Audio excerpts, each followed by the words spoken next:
ખેડૂત મિત્રો, જય ભારત, જય કિસાન.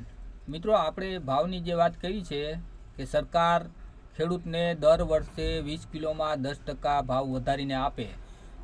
કોઈ પણ પાક હોય તો ખેડૂતને ફાયદો થાય.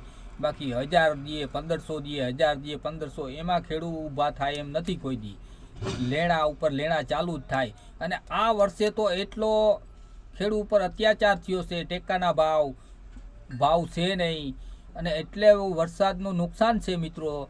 અત્યારે પણ નુકસાન છે, ચોમાસાનું પણ નુકસાન છે. એટલે મિત્રો, સરકાર દેવું માફ કરે એવી માંગ કરી છે ખેડૂતે. હવે આગળ વિચારવાનું છે કેટલી સહાય આપે, કેટલું દેવું માફ કરે. આપણે અમુક જગ્યાએ જોયું તો એ ખબર છે 2012માં દેવું માફ થયું તો ખેડૂત કંઈક રાજી થયા અને મોદીને વડાપ્રધાન બનાવ્યો. બોલો, 14માં કે આ સરકાર બનશે તો ખેડૂતને ફાયદો થાય. તે પછી લાલ લીટા, તે પછી નથી વીમો પાક્યો કે નથી એવી કોઈ સહાય મળી. દકાર ગયા, માવઠા થયા, વરસાદ થયા, માલ પાયકા ઉપર માવઠા થયા, પણ કોઈ જાતની એવી કોઈ સહાય છે નહીં મિત્રો. એટલે આ સરકાર પાસેથી દેવું માફ કરાવવાનું છે મિત્રો.